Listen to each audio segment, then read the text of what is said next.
Bienvenido a la brújula de la vida. Qué día más bendecido el que Dios nos ha dado este día. La esposa sorda.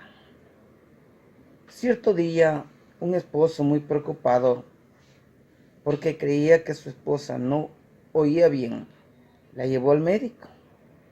El médico le preguntó cuál es el problema de su esposa. A lo que él respondió, doctor, le dijo, mi esposa sufre de sordera. Mi esposa casi no escucha nada. Entonces, señor, le dijo, necesito que haga lo siguiente. Con mucho gusto, doctor, ¿qué es lo que tengo que hacer?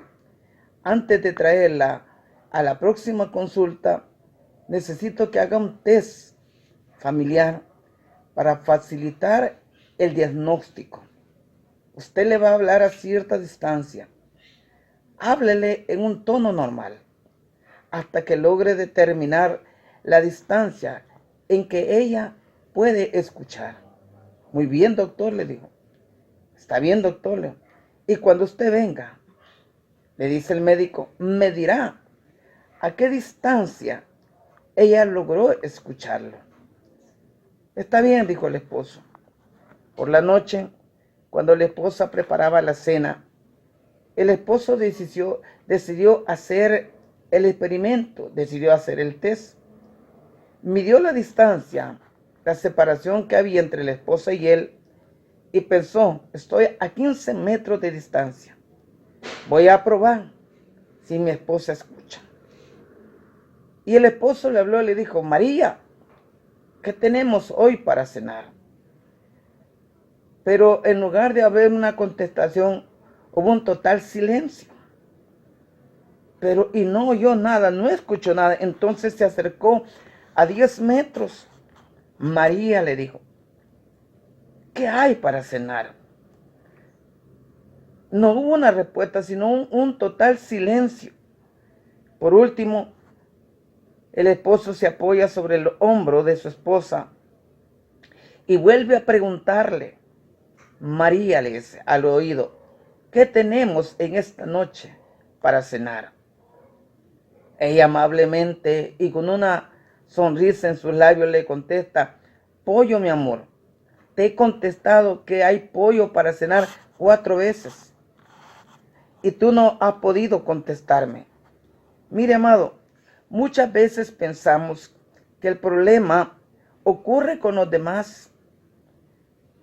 Cuando en realidad el problema es nuestro, solo nuestro. Muchas veces creemos y decimos que Dios no nos escucha, que Dios no responde a nuestras oraciones, porque Dios a otros bendice, porque a mí Dios no me bendice. Y el problema no es ese, amado. Oiga, el problema no es ese. Pero cuando nosotros nos acercamos a Dios, cuando nosotros nos acercamos a Él, nos damos cuenta que el error siempre estuvo en nosotros. Por no escuchar la voz de Dios, por no aprender a discernir ni a obedecer la voz de Dios. Muchas veces, amado, estamos a grande distancia entre Dios y nosotros. Yo te pregunto en este día tan hermoso, ¿a qué distancia estamos de Dios? O déjame preguntártelo de esta manera, ¿cuál es la comunión que tenemos con Dios? En el primer libro de Samuel, amado, capítulo 17, versículos del 1 en adelante, narra la historia bíblica que Israel tenía guerra con los filisteos. Para eso entonces gobernaba el rey Saúl. Había terminado un tiempo de teocracia, donde era Dios el que lo gobernaba, y habían entrado en un periodo de monarquía. Y tenía a sus acérrimos enemigos, que eran los filisteos. Dice la palabra que venía un gigante y se paraba delante del pueblo de Israel y lo retaba. Ya este era un guerrero, un experto, alguien experto en la milicia, alguien que estaba acostumbrado. Ahí estaban los hermanos de David, que eran también milicianos, igual que el rey Saúl, que dice la palabra que era de buen parecer, era algo fornido, era algo grandecito, era algo fuerte, pero incluso el mismo Saúl, el rey de esa época, dice que le temblaban las piernas, le temblaban las tabas, porque este gigantón llamado Goliat muchas veces los había derrotado. Pero en esa porción, y yo quiero que tú reflexiones, tal vez usted me diga, porque Dios bendice a otro, porque Dios prospera a otro, y porque yo no soy prosperado, si yo no le hago mal a nadie. No, el problema no es ese. Muchas veces nosotros creemos que estamos cerca de Dios, pero en realidad estamos lejos de la presencia de Él.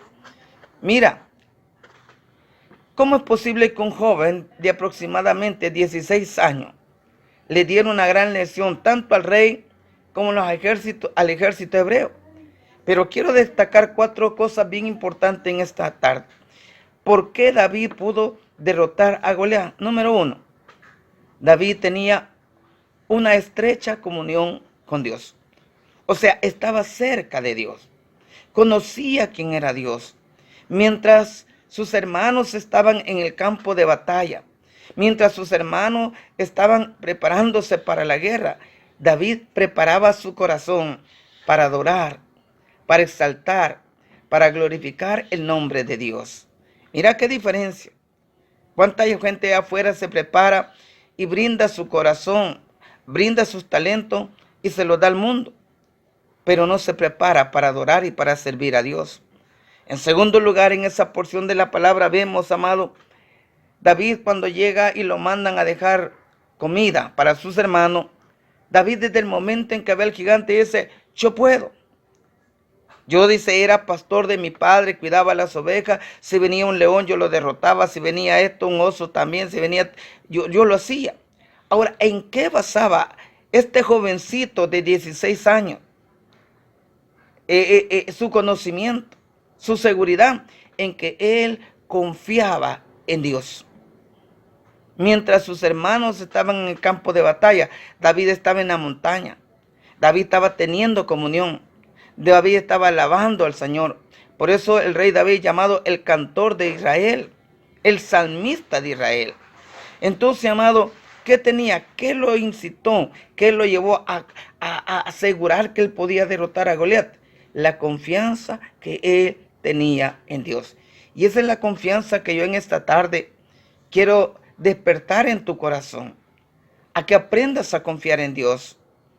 A que aprendas, como te lo dije, a tener una estrecha comunión con Dios. En segundo lugar, a que aprendas a confiar en Dios. En tercer lugar, a David, cuando el rey Saúl le dijo eso, le puso su casco, le puso su armadura, le dio su espada, pero él no pudo. Hay algo que me llama la atención. David nunca perdió la identidad de ser un pastor de ovejas. David nunca perdió su ADN de que era un hijo de Dios y que él tenía una comunión directa con Dios, que él confiaba en Dios, porque se deshizo de eso. ¿Cuántos de nosotros, cuando vienen los problemas, se nos olvida que somos cristianos? Nos comportamos como mundanos, nos comportamos como impíos, nos comportamos como hijos del diablo, nos comportamos como que no conociéramos a Dios. Se nos olvida. Vemos a cristianos en la bebida, vemos a cristianos en el cigarro, vemos cristianos queriéndose olvidar de sus problemas en los placeres de la vida. A David no se le olvidó. A David no se le olvidó que él era un hijo de Dios. No se le olvidó su ADN. A ti no se te olvide que sos un hijo de Dios, que llevas el ADN de Cristo, que llevas una sangre diferente. Y por último, mira, amado, David enfrentó su problema en el Señor. Goliat le dijo, mira, tú vienes a mí como que soy perro con palo, esto y lo otro. Oiga, ¿y sabe cuál fue la respuesta de David? Tú vienes a mí con todo eso, mas yo vengo a ti en el nombre de Jehová de los ejércitos. Y si tú lees la historia en el primer libro de Samuel, no importando que seas católico, evangélico, que seas cristiano, que seas musulmán, que seas testigo de Jehová, ahí vas a encontrar la verdad. David pudo derrotar al gigante. ¿Por qué? ¿Sabe por qué, amado? Porque él enfrentó su problema en el nombre del Señor. Él puso a Dios en el primer lugar de su vida. Así es como con una onda, con una piedra, en la mera frente derrotó al gigante. No necesitó más. ¿Por qué? Porque él, oiga bien, enfrentó su problema en el nombre del Señor. Y lo último, amado, en esta meditación, ¿en el nombre de quién vas a enfrentar tu problema? ¿En el nombre de quién vas a enfrentar todas esas aflicciones que tienes en tu vida? Déjame decirte en esta tarde y que cuando Goliat vino en contra de él y David lo vio venir, él corrió. Pero lo que David, tal vez el pueblo de Israel miraba su problema grande, imposible.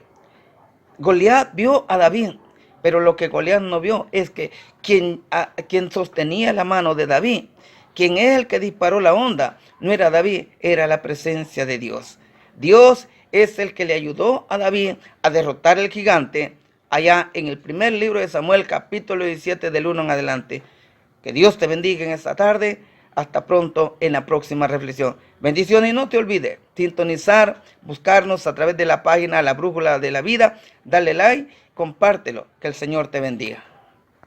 Si todavía Jesús no es parte de tu vida, invócale de esta manera: Señor Jesús, yo te recibo hoy como mi único Salvador personal. Creo que eres Dios, que moriste en la cruz por mis pecados y que resucitaste al tercer día. Me arrepiento, soy pecador. Perdóname, Señor. Gracias doy al Padre por enviar al Hijo a morir en mi lugar. Gracias, Jesús, por salvar mi vida hoy. En Cristo Jesús, mi Salvador. Amén.